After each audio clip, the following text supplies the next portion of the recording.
Présence Nabiso tout d'abord exemple le président Nabiso autovoté qui Martin Fayoulou. Même si M. Kabila qui ngara tina vite Tshisekedi ça qui mouille biso pouvoir tout ça la poste na bangoté. Poste na biso ezaboé azoni sa pouvoir na président Nabiso autovoté qui Martin Fayoulou.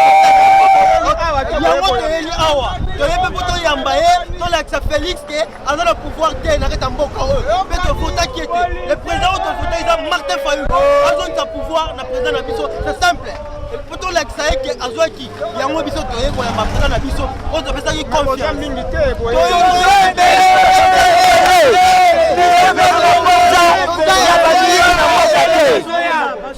oui bien on va s'en aller ngakati toujours là qui ça est donc prouver au monaki le 23 comment to bimaki tozaki combien le motel mais lelo pouvoir na biso eza congolais nyonso na lobi bimaki la biso ba iba pouvoir yoka le 23 to bimaki polo ko lakisake rosa malondo balingba chaona to lingi tout te pour cela on a sorti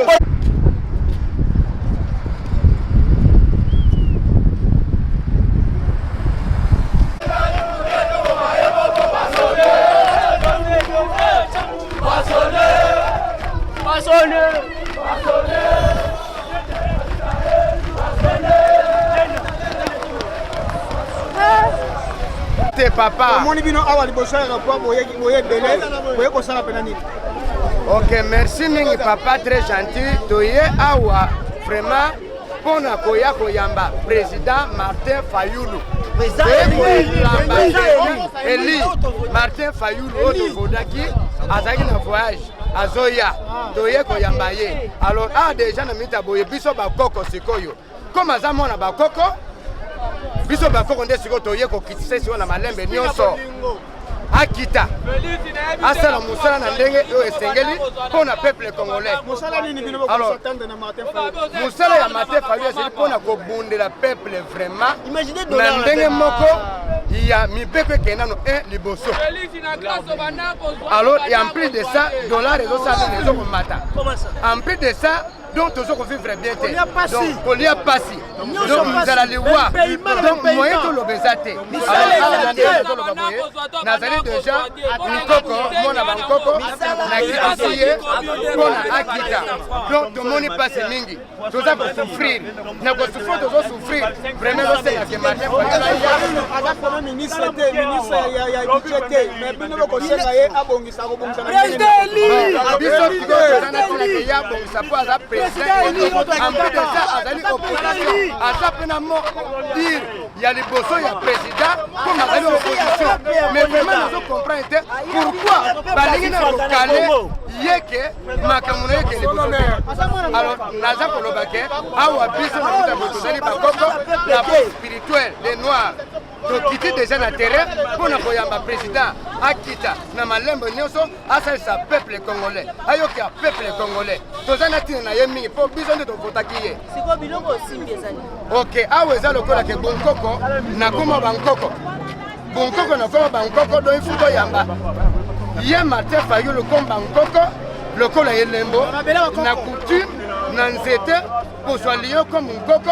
Alors, Mouto a bénéficié la base spirituelle des Noirs en Afrique, Yangoyo. Donc, laboratoire spirituel.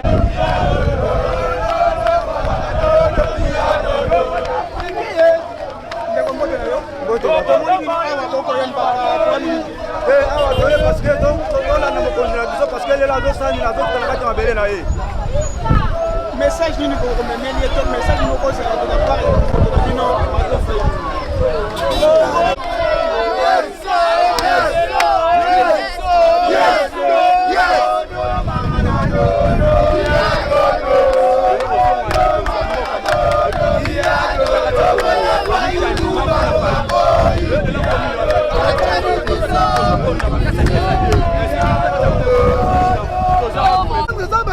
mosusu na lamuka déjà bakomi kolia mbongo FCC yango metoko tolobaki na bato ya lamuka oyo babimaki mpo marche malonda. Nous ne pouvons pas marcher pour la CENI car nous ne pouvons pas encourager les élections en 2023 tango bayibaki biso baélection na année euti koleka tokoencourage ya malonda ndenge nini yango tolobi biso tokobunda te mpo tokende élection na 2023 soki ate tikali 2 jours mpo tokende élection tokosala soulèvement po populaire tokokende soulèvement po populaire yango fo congolais yeba ntango président Martin Fayulu azoya batikela biso badiscours apambapamba oyo tofanda na Chilombo tosolola oyo tosala boye ntango babandaki kolia mbongo eske basolola na nani deja bangindi bango na bafamille na bango peuple nde azosouffrir monsieur nakilana tolobi boye la souveraineté appartient au peuple. Peuple n'est motoza na liloba yako. Yango peuple il faut yeba. Donc la bateau to sepela na bangote. Dans la dollar ema. Il pas 200 fois comme na 500. Et comme na 500. Ndaku. On fout na dollar. Mais dollar ngoko mona te dollar emati. Mais batu ba fout batu na franc congolais. Et quand la qui ça passe ya congolais. S'il vous plaît, Congolais aza bate. Président Martin Fayulu, il faut ayeba. Population soutenaka ye, pona a voté qui est. Yango population oyo. Et l'autre ezali ya koyebisa président Martin Fayulu même biso na soulèvement populaire. Même biso na soulèvement populaire. To benga na batu ndenge na Mali ba bengani ba président ya Mali. Donc il faut to benga na ba miyibi oyo nyonso. Merci.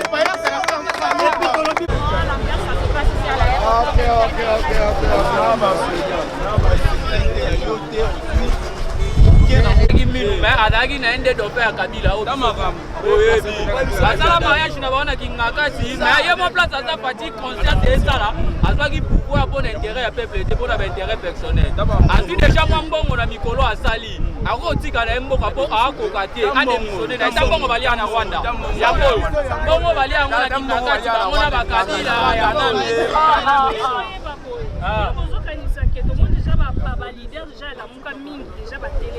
est-ce que vous pensez que Martin Fayulu a une chance dans l'élection prochaine pour gagner sur l'élection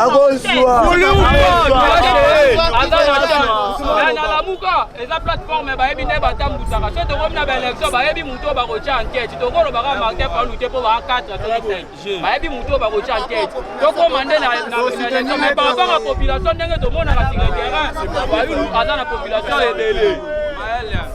Merci maman. Mbote maman na ngai. Oui. Toye liboso koya koyamba mokonzi ya mboka na biso nkumu ya mboka. Oyo abengami na kombo ya papa Martin Fayulu Madidi. Alors, engai moko na yeboye oyo boyokaka na ba media oyo na bengaka Martin Fayulu achangu na zone rouge za ngai.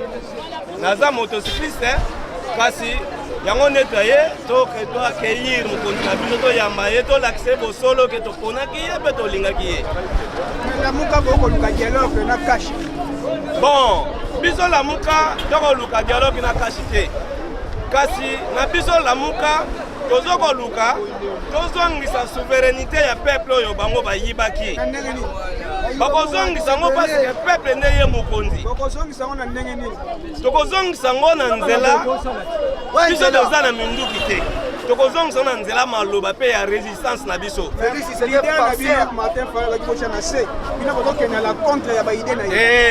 biso leader oyo Martin Fayulu ya biso soda du peuple atikali koyebisa biso te ke totia na se alobaki na bapeuple congolais oyo nyonso bamoni ke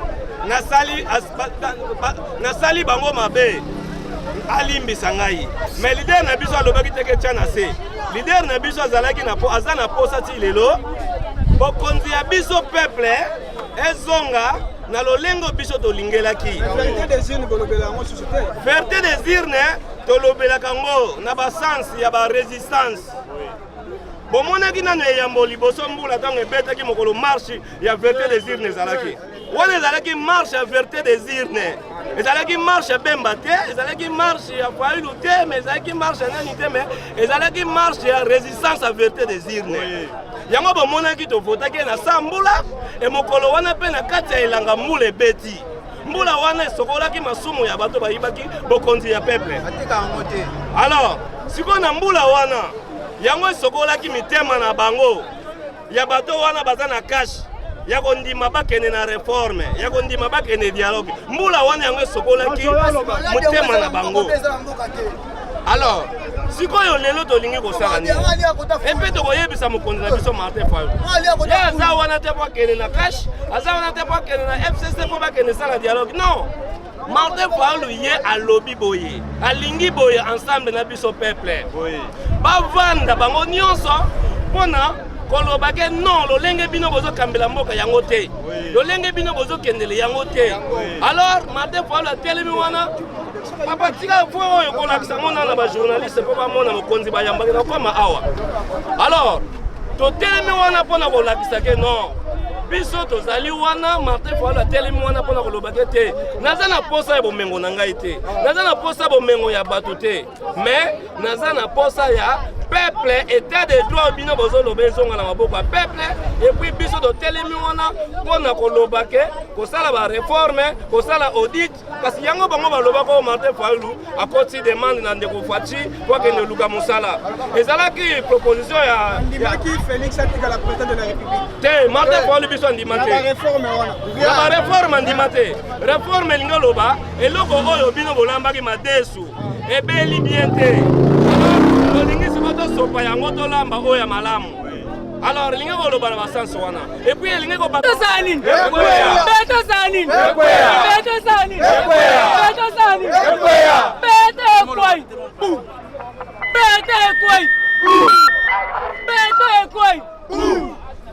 yoka ba violenga ba violenga ba violenga ba violenga epanani bachi wani naliete doa na ngai pona lia doa na ngai pona tambola doa na ngai pona mama konzi ya mboka boyoka bakonzi na biso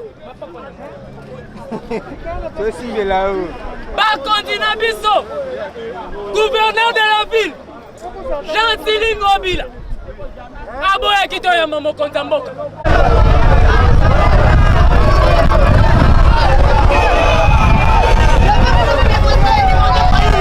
je souffre pour les présidents après une négociation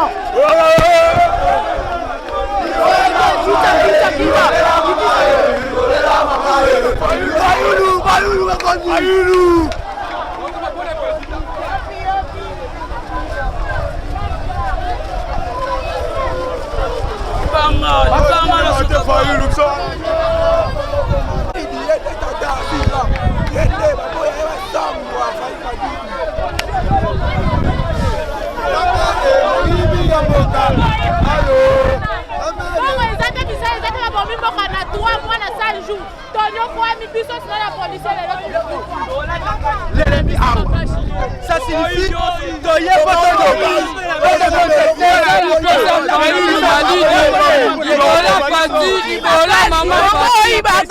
bango banani bango bato ya cash na bato ya FCC to bien ka Fayulu candidat commun ko la kisaka bango babimisa na Genève bayo babimisi biso FCC to lobaka yango ezali Fayulu candidat commun Félix candidat corrompu de loko to lobana bango yango to biboye bango balingi to sangana bango biso to lobi boye Martin président Martin a ça déjà plan sortie de crise ko bango mo bayebi ceux qui va adopter plan wana nous on n'a pas le problème, on va accepter. Mais la plan on a Félix Tshisekedi qui est le président de la République selon Martin Fayulu. Non, mais oui, pas de problème. Martin Fayulu a dirigé au Yalikolo wana. Non, Félix a le droit que le président Martin Fayulu peut voter à Zanase, il y a Zalikolo. Non, bandi ma plan on a les amadam. Mais on a Fayulu anima qui Félix a le président. Non, oui, ce qui est Zali pour l'intérêt à peuple. Président Martin Kondima. Mais ça pour l'intérêt à peuple. Non, là on n'accepte pas. C'est un peu ça mon frère. En fait, on a complété de Konabiso. Alors ma caméra est très important. Parfois, on va tirer attention. Alors Biboui, Congo ezali na chaos eza na crise moko boye oyo ekoli koimagine te Congo eza na bato ya mayele baza na kati ya Congo bakoki korepresente Congo na minute tokasaki ndeko Félix ata alekaki na corruption tokasaki aza congolais aza na makila ya bacongolais akosala eloko malamu tozomona ke tozokende de plus en plus dans le chaos par rapport au même époque à Kabila c'est pour dire que association basali ye na Kabila ekoapporter rien yango mwana mboka Martin Fayulu alors bien azali na posa te ki akoma président azali na posa ya changement ya Congo mais pour changer Congo il faut kozala na tête mais yango moni baluka kokoma président bato bapesaki otobolaki na maponami ezalaki Martin Fayulu bandoki ya Congo biso tozo toyebi bayebi biso bavoi bapesi moto balingi yango tolobi peu importe tokoconsidere kolemba Congo na biso te tozoconsidere toujours na Congo na yango toyebisi Félix boye andima proposition oyo mwana mboka Martin Fayulu asali mpona kolungola Congo na crise oyo tozali na yango ngai mpona kolungola wana esengi nini esengi ke Kisekedi Fati ozobenga Fati malheureusement aza betonté aza éponge ozobenga Fati a se séparer na équipe wana bazali na coalition na bango ya Kindoki FCC parce que bakotikala jamais kosala eloko l'intérêt ya peuple aza na posa ya changement bomoni que souffrance eza vraiment à la hauteur ba pays